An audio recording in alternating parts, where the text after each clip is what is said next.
Hi, this is Julie Lerman, author of Programming Entity Framework, with a sixth in a series of beginning Entity Framework tutorials I've created using Visual Studio 2010. You can find more of these videos at www.pluralsight.com. In this video, I'll introduce you to how Entity Framework performs updates to the database on your behalf. We'll take a look at its default behavior and then how you can use your own stored procedures to do these tasks. So let's get started. I'll be working with a model that I created in the first video in this series, and this model is based on a modified version of the AdventureWorks database, which is one of Microsoft's sample databases. In the most recent video, I added a console application to do some querying, and we'll work with that console application to now not only query, but make changes and send those changes back to the database. Let's flip over to the code. And I've already added this new method to the file where I've done the queries. This query will grab just a single customer from the database. So I'll go ahead and make a simple change to the customer. I'll just edit the last name here. And then I'm going to ask the context, which is responsible for letting me create queries, executing those queries, managing the objects in memory, and then finally it allows me to persist changes back to the database. So I will call its save changes method to save that information back to the database. Let's go ahead and run this.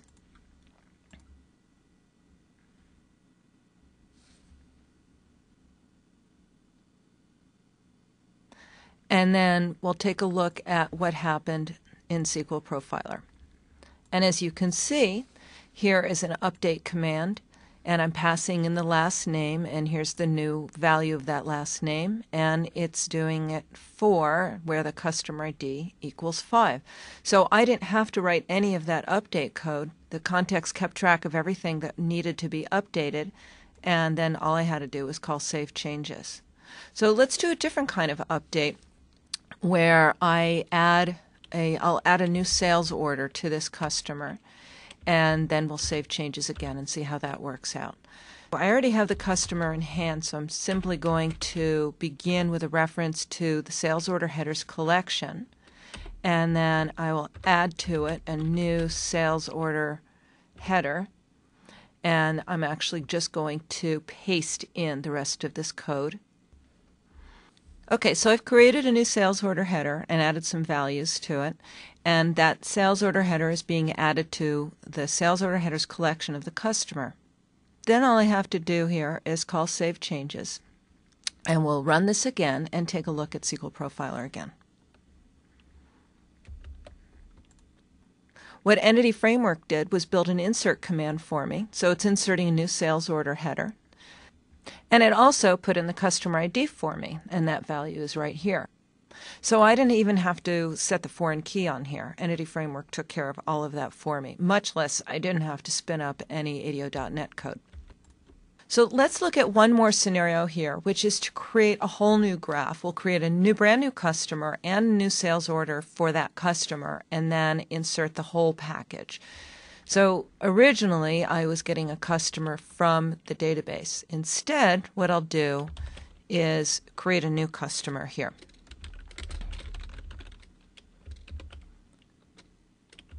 Now I wonder how many Julie Lermans are in this database already.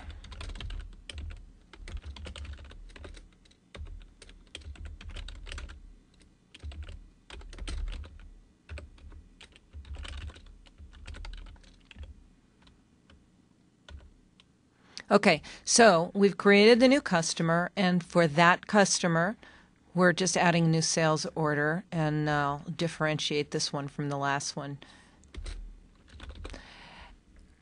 Now, the big difference between what I did earlier and what I'm doing here is previously the context pulled the customer from the database. So the context was already aware of the customer.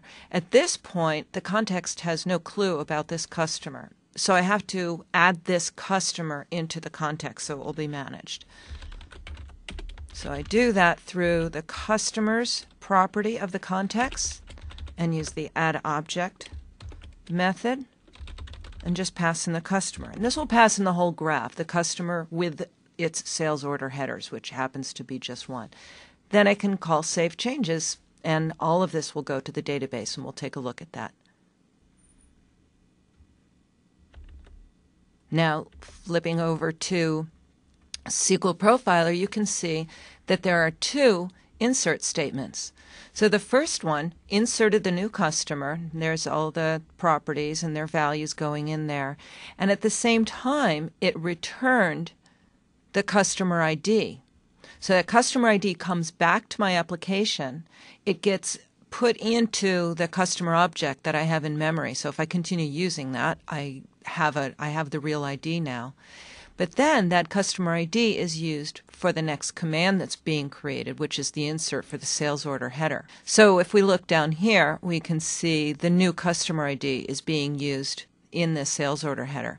So once again, I didn't have to worry about any of those joins or writing any kind of complex SQL, much less worrying about making sure I insert the customer first and getting back that new ID before I can insert any of its related entities. And that's the kind of code we've had to write a lot in ADO.NET. We've looked at an update and a couple of simple inserts, and now what I want to do is show you how to delete.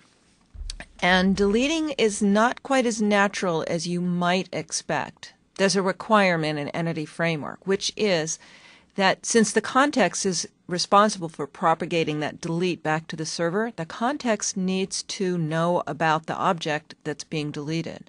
So we can't just simply say, hey, context, go to the database and delete the customer whose ID is 47. What needs to happen is that the context has to actually have some semblance of an instance of that customer in order to delete it. Let's take a look at what that code looks like. Now what I've done is I've added a new method here called delete orders. Let's take a look at this method. The first thing I do is I write a query to pull back all the sales order headers for a particular customer. Once I have those orders in hand, I can iterate through the orders, and the next line of code is how I'm able to delete them. I use the delete object method of the object set, in this case sales order headers.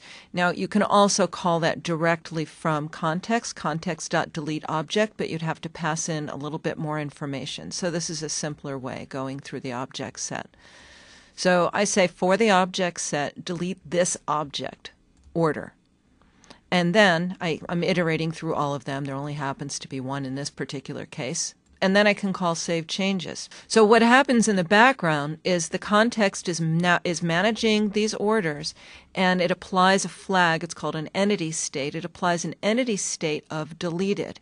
And when we call Save Changes, the context notes that those objects are marked as deleted and then goes ahead and creates delete commands that get sent to the database for them. So let's run that, and then we'll take a look again at the profiler and see what happened on the database side. Okay, so there was only one sales order for that particular client, and here is the delete command that got sent to the database. So that's been a quick look at how Entity Framework is able to create insert, update, and delete commands based on whatever you're doing with objects that are being managed by the context. It's also possible to wire up your own stored procedures to override the default behavior. So the default behavior is to create those commands. But if you prefer to use your own stored procedures, there's a way in the designer to map those stored procedures back to the entity. So when you call Save Changes, the Entity Framework will notice that you've done that, and rather than create those insert, update, and delete commands, it will use your stored procedures instead. The next video that I create will show you how to do that. So again, I'm Julie Lerman. Thanks for watching this video on how Entity Framework can track changes to your objects and automatically persist them back to your database. Here are some links and resources where you can learn more.